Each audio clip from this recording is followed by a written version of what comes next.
마태복음 3장 소개합니다. 1절 그때 세례 요한이 이르러 유대 광야에서 전파하여 말하되 회개하라 천국이 가까웠느니라 하였으니 이 3장에 이제서 본격적으로 이제 예수님의 사역을 소개해 갑니다.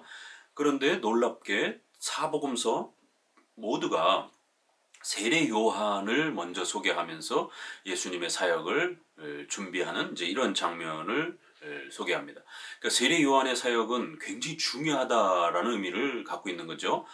사복음서 모두가 다 언급할 정도면 매우 중요한 성격을 담고 있는 것입니다. 왜냐하면 바로 구약 말라기서에서 이제 장차 이제 그렇게 엘리야가 올 것이다라고 하면서 그 엘리야가 와서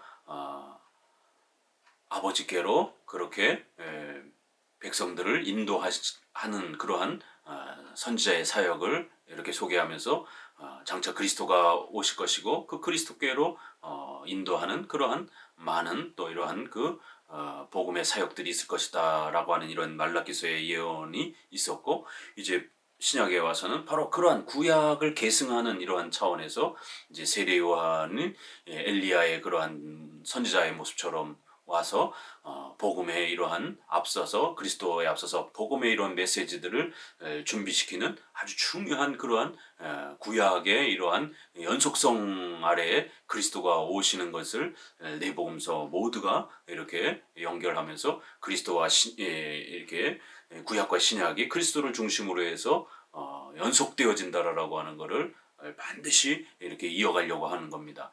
왜냐하면 구약과 신약을 분리시켜 버리게 되면 구약 따로 신약 따로 이렇게 되게 되면 큰일 나기 때문에 구약 그 모든 전체가 오직 예수 그리스도를 통해서 완성됐다라는 것을 이제 강조하는 그런 목적이 있습니다. 그래서 세례 요한의 사역을 의도적으로 그렇게 예수님의 사역보다 앞에 세우고 있는 겁니다. 그리고 이제 그 세례 요한의 사역도 이 3장에서 보게 되면 이제 예수님도 이제 본격적으로 이제 이 사역이 나오지만 회개하라 천국이 가까웠다, 이것도 이제 예수님의 메시지하고 복음의 메시지하고 똑같습니다. 결국 신약이 우리에게 가르치는 복음의 핵심은 결국 이건 신비 체험도 아니고 또 무슨 정치적인 그런 복지국가를 만드는 것도 아니고 또 기복주의 이런 번영을 잘 먹고 잘 사는 걸 만들어주는 것도 아니라는 겁니다. 기독교는 회개, 우리의 모든 그 죄값을 회개하고 우리가 하나님 앞에 범죄한 죄인임을 회개해서 우리의 모든 죄값이 용서받는, 죄사함 받는, 바로 이것이 기독교의 본질이요 핵심이라는 거예요. 그래서 회개하여 죄사함 받는 것, 천국이 가까웠다라는 거예요. 그래서 하나님과 교제하는 것, 하나님의 나라에 그렇게 들어가는 것, 하나님의 나라의 백성이 되는 것, 이게 기독교의 본질이지 부자가 되는 것, 병 고치는 것, 무슨 복지국가를 만드는 것, 그래서 정치에 이렇게 기독교인들이 극단적으로 함몰되어 있고 이러면 안 된다는 겁니다. 그건 기독교가 아니에요. 그래서 회개하라, 하나님의 나라에 천국에 들어가는 것, 이것이 기독교예요. 복음의 본질이라는 것입니다. 그래서 마태복음에서는 하나님이라는 표현을 유대인들이 잘 안 쓰기 때문에 천국, 하늘나라 이렇게 표현한 거고, 다른 복음서에서는 하나님의 나라 이렇게 표현하는 차이가 있기도 합니다. 3절 그는 선지자 이사야를 통하여 말씀하신 자라. 일컬으스되 광야에 외치는 자의 소리가 있어 이르되 너희는 주의 길을 준비하라, 그가 오실 길을 곧게 하라 하였느니라. 이는 이 요한은 낙태털 옷을 입고 허리에 가죽띠를 띠고 음식은 메뚜기와 석청이었더라. 이때 예루살렘과 온 유대와 요단강 사방에서 다 그에게 나와 자기들의 죄를 자복하고 요단강에서 그에게 세례를 받더니, 이렇게 요한은 단순하게 이렇게 등장하는 게 아니라 벌써 이렇게 이사야에서도 예수님이 오시기 전에 구약에 약속했던 그 모든 그 선지자들의 메시지들이 예수 그리스도를 예언하고 있었기 때문에 역시 세례 요한도 구약의 마지막 선지자로서 예수님 말씀하신 것처럼 구약의 그 마지막, 누가복음 10장 16장에 보게 되면 이렇게 구약의 마지막 선지자다. 그렇지만 이제 신약의 성도들은 그 위대한 세례 요한보다도 훨씬 더 구약의 가장 위대한 선지자이지만 결국 예수님을 직접 맛보고 예수님과 연합하고 교제한 이러한 신약의 성도들, 신약의 교회들은 구약의 선지자를 대표하는 오실 예수님을 바라보면서 예언했던 그런 구약의 선지자들보다 훨씬 뛰어난 그러한 천국에서 높은 그러한 위치와 그런 은혜를 경험한 자들이다. 이렇게 신약과 구약을 차이를 또 대조하는 것처럼 세례 요한은 구약의 이러한 선지자의 이러한 연속성을 대표하는 것입니다. 그래서 구약의 많은 선지자들이 이렇게 주님의 길을 예비하고 또 주님이 오실 길을 그렇게 잘 준비하는 이러한 복음의 이러한 준비 사역들을 했던 그러한 역할로서 구약에 많은 목소리들이 있었다라는 겁니다. 바로 세례 요한은 그 구약의 선지자의 목소리의 마지막 역할로서 이제 예수님이 등장하기 직전에 그렇게 이제 예수님이 곧 오실 것이다. 그렇기 때문에 회개하고 예수님을 맞을 준비하라 라는 이러한 이사야의 이러한 예언, 또 말라기서의 장차 엘리야가 다시 와서 이렇게 또 복음을 위한 준비의 길들을 준비할 것이다. 이러한 성취로서 세례 요한의 사역을 바로 그리스도가 임박했다라고 하는 아주 중요한 그러한 또 예언의 성취로서 우리는 읽어낼 수 있다라는 것입니다. 그리고는 그 요한은 그렇게 선지자처럼 메뚜기와 석청을 먹으면서 사람들로부터 구별되어 강력하게 하나님 앞에 메시지를 전하는 그러한 선지자로서의 사역을 감당했다라는 겁니다. 바로 구약 모든 선지자들이 장차 오실 예수 그리스도를 예언한 것처럼 세례 요한도 이제 곧 오실 예수님을 그렇게 강력하게 외쳐줬는데 그 메시지의 핵심은 자기들의 죄를 자복하고 요단강에 와서 세례를 받더니라고 하면서 세례 요한은 자기에게 초청해서 오는 사람들에게 기복주의라든가 무슨 신비 체험을 준 것이라든가 또 그런 정치 국가를 만들어준 게 아닙니다. 전부 다 죄를 자복하고 회개하면서 세례를 받도록 초청하는 것을 보게 됩니다. 세례 요한은 또 그는 한 번도 기적을 행하지 않았지만 그의 말은 권능이 있어서 많은 사람들이 그 말씀에 그렇게 순종했다. 이런 말씀에 복음서에 있는 것처럼 세례 요한은 기적을 주러 온 게 아니라 회개를 전파해 준 겁니다. 그래서 우리가 얼마나 큰 죄인인지 하나님과 예수님을 믿지 않는 게 얼마나 무서운 죄인지 우리는 죄책 원죄의 이런 죄책을 짊어지고 영원한 지옥을 이게 형벌을 받아야 될 자들임을 그렇게 죄를 깨닫고 그 죄를 회개하고 용서를 구하는 그래서 그 죄 씻음의 이러한 표식으로서 세례를 받는 이것이 기독교의 본질이고 바로 예수님이 이것을 성취해 주실 것이다라고 하는 것을 이제 세례 요한의 사역에 와서는 가장 중요한 복음의 본질 죄사함과 그 죄 씻음의 상징으로 외적인 표시로 세례, 물세례 이것이 이제 점점 구체화되는 것을 볼 수가 있습니다. 그래서 7절에는 요한이 많은 바리새인들과 사두개인들이 세례 베푸는 데로 오는 것을 보고 이르되 독사의 자식들아 누가 너희를 가르쳐 임박한 진노를 피하라 하더냐 그러므로 회개에 합당한 열매를 맺고 속으로 아브라함이 우리 조상이라 생각하지 말라 내가 너에게 이르노니 하나님이 능히 이 돌들로도 아브라함의 자손이 되게 하시리라.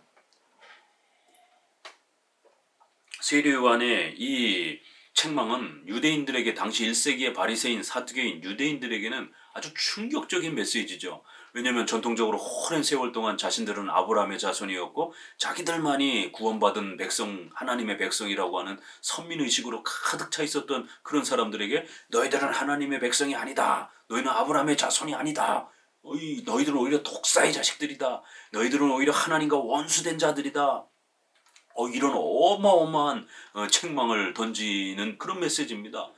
그렇기 때문에 하나님의 자녀가 되고 백성이 되는 것을 무슨 혈통적으로 민족적으로 그렇게 영토적으로 이렇게 오늘날 세대주의자들이 유대라고 하는 국가를 회복해야 된다 그러면서 시오니즘을 외치고 맥주 예루살렘 운동을 하고 그러면서 다윗뼈를 국기를 흔들고 다니고 이러면서 이런 행동들은 이거는 전형적인 민족주의적인 그러한 유대주의적 그러한 그 형태의 모습인 것입니다. 마치 우리가 혈통적으로 그렇게 유대인이 되어야만이 구원받는 것처럼 또 민족적으로 그 민족에 속해야만이 구원을 받는 것처럼 그 예루살렘 장소에 가서만이 그 땅만이 거룩한 성지인 것처럼 이거는 구약의 이 예루살렘 성전 이러한 의식법을 잘못 이해한 곡해한 바리새인들과 사두개인들의 그러한 성경을 곡해한 그런 타락한 모습들이라는 것을 아주 엄히 책망하는 겁니다. 구약에서 약속한 것은 그 땅덩어리를 약속한 것이 아니라 성전의 벽돌을 돌을 그렇게 거룩히 여기라고 약속한 게 아니라 외적인 그러한 성전과 땅을 통해서 장차 오실 예수 그리스도를 바라보고 우리가 회개하며 우리의 모든 죄를 회개하고 우리의 그 모든 죄를 우리 대신 그렇게 십자가에 짊어지면서 우리의 죄값을 치르실 그 예수님을 바라보고 그 예수님을 믿고 의지하라는 것이지, 그게 복음이지. 혈통적으로 아브라함의 자손인 것만 자랑하고 그렇게 민족적으로 그렇게 유대 땅에 속해 있는 거, 가나안 땅에 속해 있는 거를 마치 천국에 속해 있는 것처럼 하나님의 백성의 조건인 것처럼 그렇게 복음을 곡해하면 이건 악한 것이라는 거예요. 이건 독사의 자식들처럼 하나님의 나라를 파괴하고 하나님의 나라를 곡해하고 복음을 변질시키는 이런 아주 사악한 행위라는 것입니다. 너희들은 아브라함의 자손이 아니다 라고 아주 책망하면서 하나님은 오히려 이 돌들을 가지고도 하나님의 백성을 만들 수 있다는 거예요. 어떻게 복음을 그렇게 망가뜨리고 복음을 엉망으로 해석하면서 복음을 그렇게 돈으로 해석하느냐라는 거예요. 오늘날 기복주의자들 예수님 믿으면 부자가 되고 예수님 믿으면 병치료를 받고 결국 이런 순복음교회의 삼박자 축복이라고 하는 이 기가 막힌 이런 정말 얼통당통한 이런 해석을 가지고 마치 그게 복음인 것처럼, 부자가 되는 게 복음인 것처럼, 귀신 내쫓고 병 치료받는 게 복음인 것처럼, 그렇게 되면 부자가 되지 않고 가난한 사람들, 병을 앓고 있는 사람들, 이런 사람들은 그러면 다 구원받지 못하는 것입니까? 이런 복음을 해치는 이런 아주 악한 해석들이 목사회의에서 버젓이 펼쳐졌고 그것이 한국교회에 어마어마한 인기를 끌고 있는 것이에요. 그렇기 때문에 이러한 거짓된 이러한 복음들, 이 복음을 망가뜨린 이러한 해석들은 이건 아주 악한 행위들이라는 거예요. 독사의 자식들아, 복음을 망가뜨렸기 때문에 이렇게 책망을 받는 겁니다. 마치 복음을 무슨 은사 체험하고 방언 체험하고 환상 보고 미래 예언을 하고 그래서 자꾸만 무슨 제2 성령 세례 주장하면서 신비 체험해야 된다라고 성령의 능력 체험해야 된다라고 그러면서 이렇게 자꾸만 은사주의로 사람들을 끌고 가는 이러한 그러한 성령 운동하는 사람들, 신사도 운동하는 사람들, 이게 다 마찬가지입니다. 로이드 존스조차도 성령 세례 능력 체험을 받아야 된다 그러면서 그렇게 신사도 운동의 이러한 신비주의자들은 아니지만 은사주의자들은 또 다른 능력 체험을 받아야 된다 그러면서 결국 신비주의자들이나 은사주의자들은 결국 같은 그러한 신비 체험을 기독교의 본질인 것처럼 이렇게 몰아가는 것입니다. 그렇기 때문에 로이드 존스의 성령 세례는 아주 비성경적이고 복음을 망가뜨리는 그러한 해석인 것입니다. 독사의 자식들아, 회개에 합당한 열매를 맺고 복음을 절대로 혈통적인 걸로, 무슨 체험적인 걸로, 그리고 또 무슨 정치 국가를 만드는 것처럼 다윗이 다시 등장을 해서 전 세계에 아주 초강대국을 만드는 것처럼, 유대 국가를 만드는 것처럼, 그렇게 해서 정의와 인권과 이런 무슨 경제적 평등이 만들어지면서 다윗 왕국이 회복되는 것처럼 이런 식으로 마치 복음을 갖다가 하나님의 나라를 특정한 정치가 완성이 되는 것처럼 이렇게 정치에 함몰되어 있는 이 정치 신학을 하는 이런 많은 또 형태의 사람들이 있습니다. 이것도 복음이 아닙니다. 특별히 개혁주의를 하시는 분들이 이런 현대신학, 자유주의 신학에 물들어서 사회정의, 경제평등, 인권 이런 거나 주장하면서 그렇게 진보주의적인 좌파적인 이러한 성향의 이러한 정치 철학을 복음에다가 섞어가지고 마치 그렇게 복지국가와 사회정의를 이루는 것이 복음인 것처럼 이렇게 함몰되어 있는 안타까운 모습들을 보게 됩니다. 복음을 망가뜨리는 그 어떤 행위도 다 독사의 자식들과 같은 하나님의 나라를 해치고 그리스도의 이러한 복음을 망가뜨리는 이런 신성 모독적인 행위인 것을 아주 세례요한은 엄중하게 책망하면서 회개하라는 것이에요. 복음의 진실과 복음의 핵심은 회개하는 겁니다. 우리의 죄를 회개하고 죄 사함 받는 것이에요. 이게 복음입니다. 이 신칭이 이거를 잘 간직하고 회복하는 것, 죄 사함 받아 우리가 하나님의 자녀요, 그렇게 의로운 자로 그렇게 거듭나는 이러한 바로 이 신칭의 중생의 은혜가 바로 복음의 본질이라는 거예요. 그리고 구원받은 자들은 이제 십계명의 윤리를 따라서 최선을 다해서 기독교 윤리를 실천해가는 것, 이게 기독교의 본질이라는 것입니다. 이런 복음을 망가뜨리는 행위가 얼마나 악한 것인지를 책망합니다. 그래서 10절에는 이미 도끼가 나무 뿌리에 놓여 있으니 좋은 열매를 맺지 아니하는 나무마다 찍혀 불에 던지리라. 나는 너희로 회개하게 하기 위하여 물로 세례를 베풀거니와 내 뒤에 오시는 이는 나보다 능력이 많으시니 나는 그의 신을 들기도 감당하지 못하겠노라. 그는 성령과 불로 너희에게 세례를 베푸실 것이요 손에 키를 들고 자기 타작마당을 정하게 하사 알곡은 모아 곳간에 들이고 죽정이는 꺼지지 않는 불에 태우시리라. 복음의 핵심을 곡해하는 행위들을 다 조목조목 이렇게 소개합니다. 이렇게 혈통적인 이러한 해석, 그래서 아브라함의 자손, 민족적인 그런 어떤 개념으로, 어떤 정치적인 어떤 국가적 개념으로 이렇게 접근하는 이런 행위들. 또 뒷부분에는 이렇게 나는 물로 세례를 베풀지만 성령과 불로 너희가 세례를 받을 것이다. 결국 신비주의자들, 은사주의자들이 이 성령과 불로 세례를 받는다, 이거를 성령 체험, 능력 체험, 은사 체험으로 해석을 하면서 곡해를 한 겁니다. 결국 아브라함의 자손이라고 하는 아브라함에게 주신 그 약속을 잘못 해석하는 것이나, 또 이런 불로 성령과 불로 세례를 받는다, 이 부분을 마치 능력 체험, 신비 체험으로 해석해서 결국 복음을 곡해한 이런 신비주의자들, 은사주의자들도 다 결국 복음을 곡해하는 그러한 악한 행동들을 행한 것입니다. 사도 세례 요한이 말한 이 뒷부분에서 나는 물로 세례를 준다라고 했을 때 성령과 불로 너에게 세례를 줄 것이다, 이것이 다른 것이라고 해석을 하는 겁니다. 결국 로마 가톨릭도, 또 제세례파도, 또 감리교도, 회중파도, 또 오늘날 순복음이나 세대주의자들도 세례 요한의 세례와 예수님의 세례가 다른 것이다라고 해석을 한 거예요. 그러나 종교개혁자 칼빈이라든가 웨스민스터라든가 우리 개혁파는 외적으로는 다릅니다. 왜냐하면 삼위일체 이름으로 주지는 않았습니다. 세례 요한은. 그러나 예수님의 세례는 삼위일체 이름으로 주는 것이에요. 이런 부분이 몇 가지가 외적으로는 차이가 납니다. 그러나 내적으로는 동일하다. 이게 칼빈의 마태복음의 해석의 내용이기도 합니다. 죄사함을 받고 예수님을 영접하여 의롭게 되는 것, 바로 이것이 죄 씻음 받아서 거듭나는 바로 이 세례의 본질, 물세례는 바로 죄 씻음이라고 하는 이신칭의와 중생, 거듭남이라고 하는 이 두 가지, 거듭나서 또 우리가 죄 씻음 받는다라고 하는 이신칭의의 은혜를 받아서 의롭게 된다라는 것, 하나님의 자녀가 되는 것이다라는 것의 외적인 표시가 바로 물세례인 것입니다. 세례 요한은 그러한 외적인 물세례를 이렇게 이야기한 거고, 그러나 이 물세례의 본질은 세례 요한 자신이 주는 게 아니라 바로 예수 그리스도를 통해서 성령의 역사로 인해서 우리가 거듭나고 예수 그리스도의 십자가의 죽으심을 통해서 우리가 죄사함 받는 것, 이걸 말한 것이지, 세례 요한은 물로 1차로 세례받고 예수님은 또 성령을 통해서 무슨 신비 체험을 우리에게 더해주는, 이게 복음이다, 이렇게 말하면 큰일 나는 겁니다.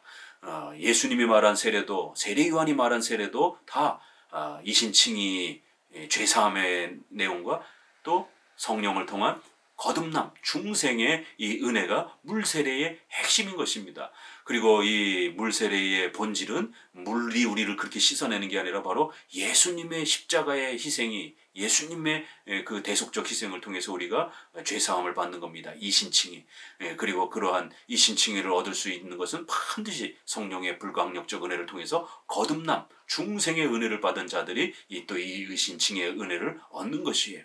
그래서 바로 물세례가 어떻게 가능한가? 물세례의 본질은 바로 예수님과 성령인 하나님의 불가항력적인 은혜를 통해서 우리가 구원받고 거듭나는 것이다. 이게 바로 복음의 본질이다. 이걸 가르친 것이지, 물세례는 1차 세례고 2차는 로마 가톨릭은 견진내, 능력 체험을 아이들이 더 받아야 된다, 이렇게 두 단계로 나누는 거고, 제세례파는 외적인 물세례를 받아도 내적인 능력 체험을 받아야 된다, 이렇게 말을 한 거고, 회중파도 로이드 존스도 첫 번째 세례는 표시이고 두 번째 세례가 성령 세례가 인침이다, 이렇게 두 단계로 나눠서 해석했습니다.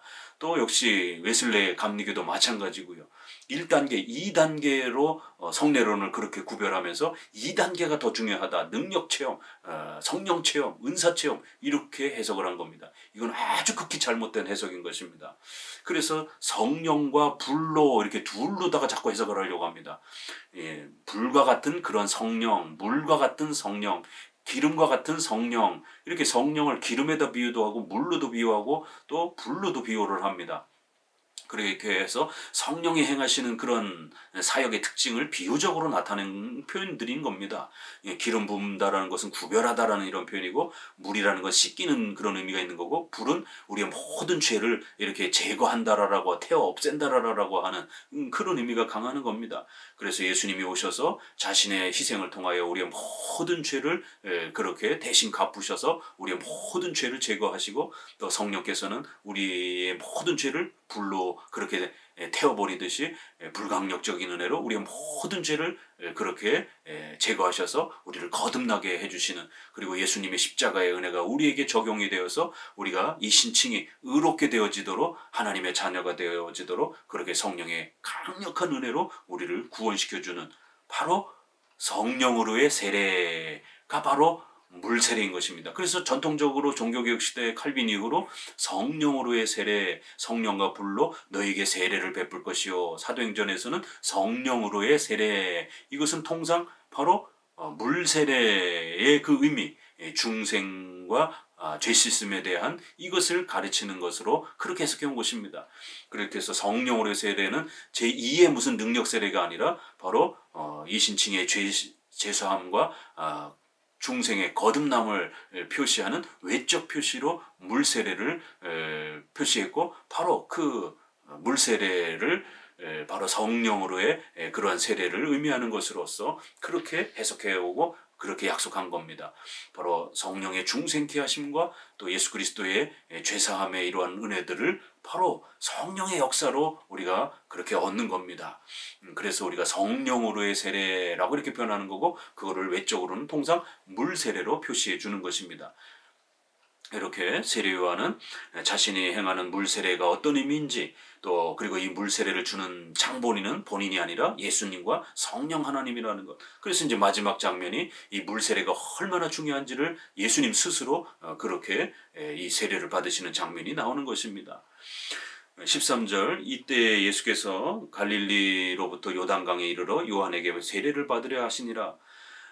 요한이 말려 이르되 내가 당신에게 세례를 받아야 할 터인데 당신이 내게로 오시나이까? 예수께서 대답하여 이르시되 이제 허락하라. 우리가 이와 같이 하여 모든 의를 이루는 것이 합당하니라 하시니, 이에 요한이 허락한지라. 예수께서 세례를 받으시고 곧 물에서 올라오실새 하늘이 열리고 하나님의 성령이 비둘기같이 내려 자기 위에 임하심을 보시더니, 하늘로부터 소리가 있어 말씀하시되 이는 내 사랑하는 아들이요 내 기뻐하시는 자라 하시니라. 예수님이 이제 본격적으로 30세부터 시작 공생의 이런 중보 사역을 시작하기에 앞서서 벌써 예수님을 이렇게 하나님의 아들이다라고 하는 엄청난 이제 이러한 선언을 해주시는 것입니다.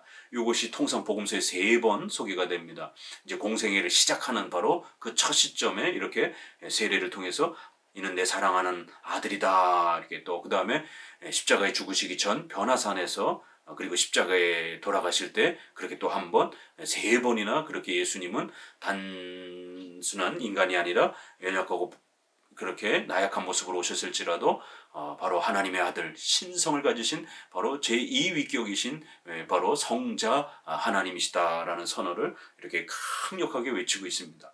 그런데 바로 이 성자 예수님께서 이 땅에 성육신하시고 오셔서 세례를 받으신 것입니다. 예수님은 절대로 자신의 죄 때문에 세례를 받은 건 아닙니다. 그럼 왜 예수님이 이렇게 세례를 받으셨는가? 바로 이제 장차 교회 가운데 세워질 이 물세례가 얼마나 소중한 것인지를 보증하기 위해서 예수님이 먼저 모범적으로 그렇게 물세례를 받아주신 것입니다. 그래서 이게 모든 의를 이루는 것이 합당하다. 오히려 세례 요한이 예수님으로부터 세례를 받아야 되는데 예수님이 세례 요한의 세례를 받겠다라는 거예요. 왜요? 이제 이 세례는 요한복음 1장 33절에 보게 되면 하나님께서 요한에게 세례를 이렇게 줘라라고 이렇게 명령하면서 신약의 세례가 제정되고 명령되어지는 겁니다. 구약의 할례가 세례로 바뀌어지는 거예요. 이것도 하나님이 명령하신 겁니다. 최초의 명령이 요한에게 그렇게 명령하십니다. 그래서 이 세례가 얼마나 소중한 것인지를 명령하셨고, 예수님도 그 하나님이 명령하신 신약의 세례의 이러한 소중한 이 성례가 얼마나 값진 것인지를 보증해주기 위해서 예수님이 친히 모범적으로 그렇게 세례에 참여하시면서 앞으로 성도들이 받을 이 세례는 바로 하나님의 나라의 자녀가 되고 하나님의 백성으로 인침을 받는, 이러한 죄 씻음을 받는 이러한 표시가 되는 어마어마한 구원의 이러한 혜택과 복이 되어지는 그런 교회의 은혜의 수단으로서 역할을 하고 또 세워질 것이다라고 하는 것을 보증해 준 것입니다. 바로 모든 의, 바로 이건 이신칭의를 말하는 것이죠. 성경에서 말하는 의란 바로 우리가 죄인된 악인들이 이제 죄사함 받아서 의인이 되는 바로 그 의를 우리가 얻는, 바로 그 의를 보증하고 표시해 주는 것이다라는 거예요. 그래서 이 세례를 통해서, 외적인 물 세례를 통해서 이신칭의 의를 우리가 얻었다라고 하는 이 표시를 강력하게 교회에다가 남겨주기 위한 그러한 목적으로서 예수님이 세례를 받으시는 겁니다. 예수께서 세례를 받으시고 곧 물에서 올라오실 때에 그렇게 성령께서 비둘기같이 임하시고, 또 하늘에서는 음성이 나서 성부께서 이는 내 사랑하는 아들이다 라고 하는 이러한 어마어마한 그런 삼위일체 하나님의 이러한 또 보증과 약속이 이 세례에 그렇게 임하여지는 장면을 보게 됩니다. 우리가 복음서의 첫 장면에 이렇게 삼일체의 이름으로 세례의 장면이 장엄하게 선포되어지는 장면을 보게 됩니다. 마태복음 28장 마지막 28장 19절 20절에 이제 가서 제자를 만들고 세례를 주고 가르쳐 지키게 하라, 성부 성자의 이름으로 세례를 주고, 이러한 세례 명령이 또 마지막 예수님의 명령으로 또 소개가 됩니다. 이렇게 첫 시작도 세례로 공표가 되었고, 마지막도 세례 명령으로 성례에 대한 이러한 공표를 하면서 이 땅에 교회를 세우고, 그 교회에 성도들이 참여하게 될 거고, 그 성도들은 이신칭이 죄사함 받는, 회개하여 죄사함 받고 하나님의 나라 천국의 백성이 되었다라는 것을 공표하고 보증하고 인침하는 이런 강력한 성례의 이러한 은혜를 이렇게 누리는, 또 그런 혜택을 받는, 바로 이것이 복음이다라고 이렇게 3장은 아주 장엄하게 세례의 장면을 선언하면서, 결국 이 세례란 회개하여 죄사함 받고 하나님의 자녀가 되는 이러한 내용임을 강력하게 선언하면서, 바로 기독교의 본질과 핵심이 무엇인지를 시작하자마자 이렇게 선언하면서 회개하여 이 영광스러운 복음으로 들어오라라고, 그리고 이 복음은 물 세례를 통해서 그렇게 우리가 하나님의 자녀가 되는 이 위대한 혜택을 얻게 될 것이다. 그리고 그 물 세례의 진정한 본질은 예수 그리스도의 피 흘림을 통해서, 또 성령 하나님의 불강력적인 그러한 충생케 하시는 은혜를 통해서 우리가 새 사람이 되고 또 의롭게 되어지는, 그것이 바로 물세례의 본질이요 복음의 본질임을 그렇게 또 성경은 우리에게 가르치고 있습니다. 감사합니다.